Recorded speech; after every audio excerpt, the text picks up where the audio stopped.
Donc pour les élèves qui avaient TP donc le lundi soir de la semaine dernière, on n'avait pas pris le temps de remplir la carte mentale du chapitre M3.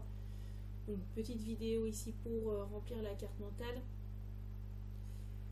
Donc je vous rappelle, on étudie le mouvement des satellites et des planètes. Donc il y a deux méthodes, soit on utilise la loi de Newton, ce sera la première partie ici, soit on utilise les lois de Kepler, ce qu'on verra par la suite. Donc si on utilise les lois de Newton, comme d'habitude, on définit le référentiel et le système. Alors référentiel, ça peut être géocentrique si on prend le centre de la Terre pour observer la Lune ou les satellites géostationnaires. Ça peut être le référentiel héliocentrique, c'est-à-dire le centre du Soleil, hein, si on étudie les mouvements des planètes autour du Soleil. Ce qu'il faut bien préciser, c'est que ce référentiel est galiléen. Et puis vous n'oubliez pas le système, hein, soit le nom de la planète, soit le nom du satellite. Ensuite, il faut faire un schéma avec le repère de Fresnel et le vecteur force de gravitation. Donc là, le schéma est commencé. Donc on a l'astre attracteur, on a la planète ou le satellite. On vous a mis donc le repère de Fresnel. On n'oublie pas donc UN qui est perpendiculaire à la trajectoire, hein, N pour normal, perpendiculaire, et UT qui est tangent à la trajectoire, hein, T pour tangentiel, c'est un repère orthogonal, hein, donc vous avez un angle droit entre les deux. Le satellite et la planète décrit une orbite circulaire de rayon R, donc c'est ce que vous avez là, vous voyez, hein, ça comprend le rayon de l'astre plus l'altitude. Donc nous, ce qu'on va devoir placer, c'est simplement la force de gravitation. Donc vous prenez un stylo, la force de gravitation, vous savez qu'elle est attractive, on va faire la force de gravitation exercée par l'astre attracteur sur la planète, et donc elle est collinaire AUN, et toujours dirigée vers l'astre attracteur puisqu'elle est attractive, donc force de gravitation exercée, donc je vais écrire AA pour l'astre attracteur sur donc la planète, on va prendre ici une planète. Donc là, voilà, le schéma était en partie fait, il restait à rajouter la force de gravitation. Ensuite, on va adapter l'expression de la force de gravitation au repère de Fresnel. Donc la force de gravitation, on y va.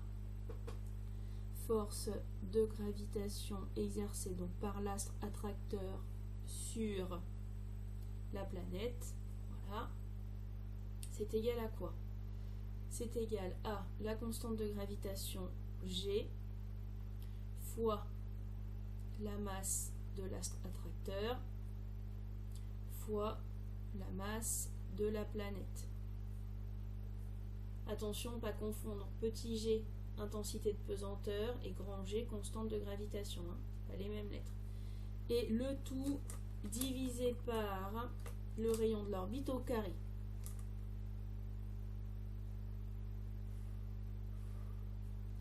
Le rayon de l'orbite étant nommé petit r, je vais réécrire petit r ici au carré. Alors les fautes que vous faites, c'est que vous oubliez le carré. Cette force, c'est une grandeur vectorielle, donc il faut bien que je mette un vecteur. Et donc dans l'expression, je vais devoir mettre un vecteur unitaire derrière. On voit bien que la force, elle est uniquement suivant UN, donc fois le vecteur unitaire UN, qui va me donner donc la direction et le sens, puisque c'est positif ici, donc c'est dans le même sens que UN. On va rappeler les unités. Donc le rayon de l'orbite, il doit être en mètres. Le piège, il sera souvent en kilomètres dans les données. Les masses, elles sont toutes les deux en kilogrammes. On est en physique. Voilà. Et donc je vous donne la valeur de la constante de gravitation. Donc j'ai constante de gravitation.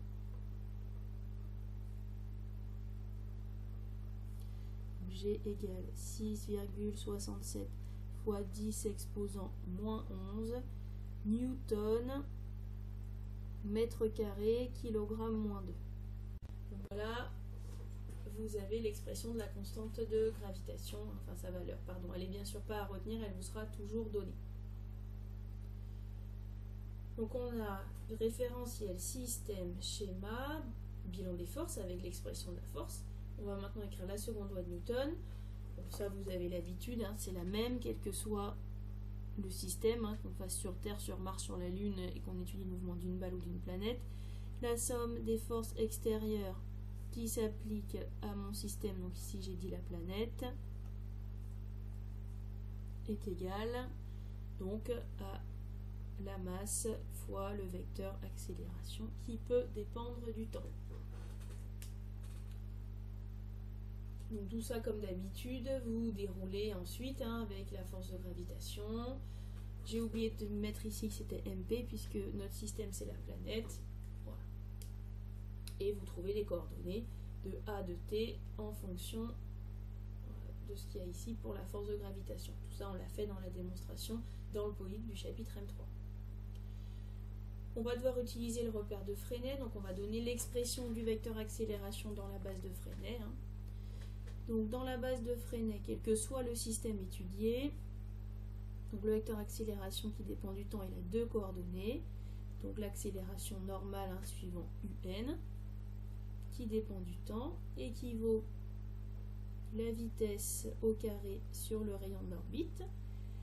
Et l'accélération a aussi une coordonnée tangentielle suivant UT. Donc grand T, ça peut dépendre du temps. Et cette coordonnée vaut dv sur dt. Donc voilà les coordonnées du vecteur accélération dans le repère de Freinet, quel que soit le système étudié.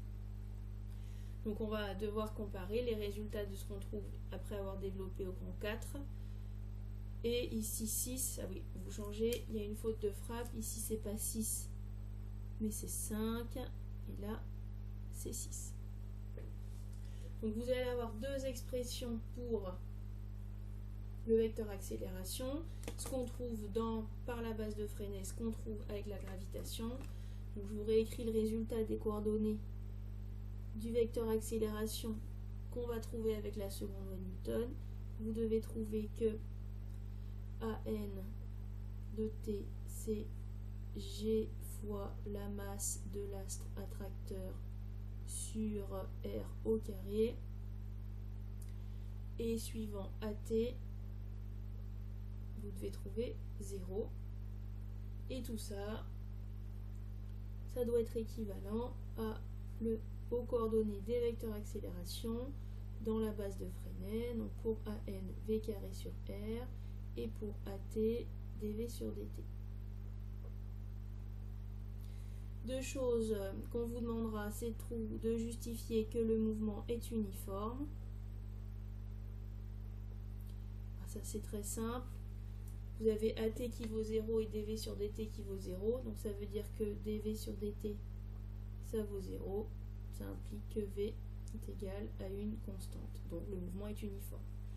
On vous demandera ensuite de trouver l'expression de la vitesse.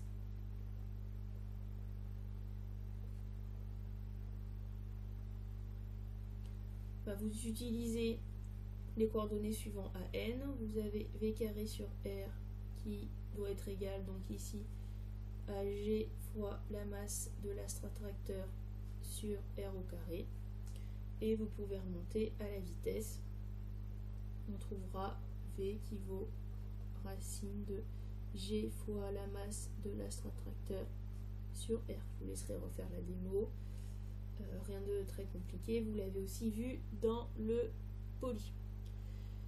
Et on pourra vous demander de calculer la période de révolution T. Il faut se souvenir que T c'est 2πr sur V. Vous le retrouvez avec la formule de la vitesse, V égale D sur delta T. Je vous ai dit, moi je retiens pas ça comme ça. Je le retrouve assez rapidement, 2πr étant la distance parcourue, c'est-à-dire le périmètre du cercle. Et vous trouverez, après avoir développé, que la période c'est 2πr sur racine de G fois la masse de l'astre attracteur sur le rayon au carré. J'ai repris la valeur ici de. Donc voilà pour l'étude des mouvements avec donc les lois de Newton. Si on s'intéresse maintenant aux lois de Kepler, je vous ai dit les lois de Kepler, ce sont des lois empiriques basées sur l'expérience. Donc c'est Tycho Brahe qui a fait les mesures et c'est Kepler qui a regroupé tout ça et qui les a unifiés pour faire des lois. Donc première loi de Kepler, assez simple. Vous voyez qu'ici donc on a le Soleil, donc on se place dans le référentiel héliocentrique. La trajectoire des planètes autour du Soleil est une ellipse. Donc on peut noter dans le référentiel héliocentrique. La trajectoire des astres est une ellipse.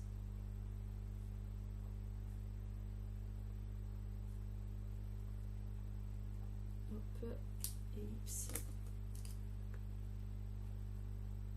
En rouge pour bien souligner.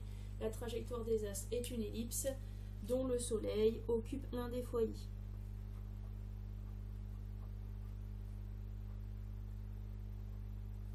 Dont le Soleil occupe l'un des foyers. Donc on a dit pour l'ellipse, elle est caractérisée par deux foyers. Pour construire une ellipse, il faut deux foyers, F1, F2. Pour un cercle, il faut juste le centre. Donc là, il faut deux foyers. Et c'est caractérisé par son demi-grand axe que vous avez là, ici.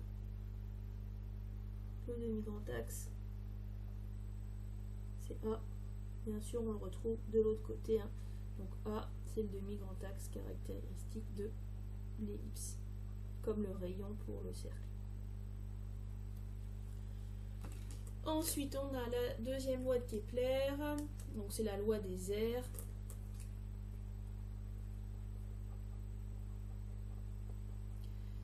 On parcourt ces distances en P3, P4 pendant la même durée que P1, P2. Et donc, comme c'est la même durée, les aires ici A et l'air B sont égales. C'est la loi des aires, donc c'est un peu pénible à écrire. Donc la loi des aires nous dit que le segment qui relie le Soleil et la planète, donc on mettra SP pour Soleil-planète, qui relie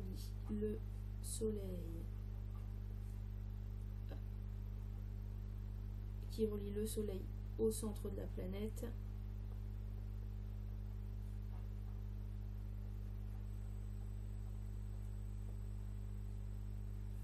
balai des aires égales pendant des durées égales. Balai des aires égales pendant des durées égales.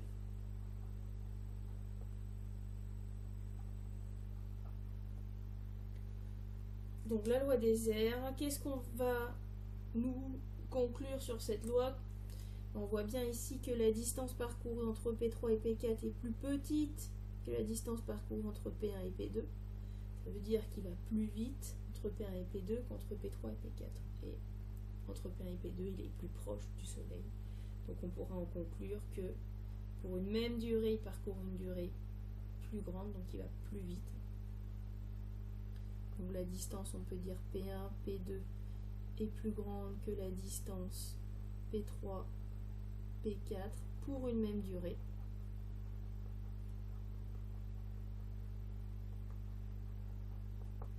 Donc la vitesse en P1, P2 est plus grande que la vitesse en P3, P4. Donc on peut dire la vitesse de la planète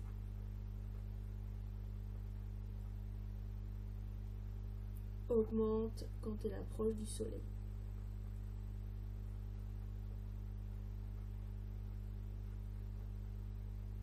Donc ça, c'est la conclusion de la deuxième loi de Kepler. Enfin, pour la troisième loi de Kepler, c'est assez court, assez simple. On verra que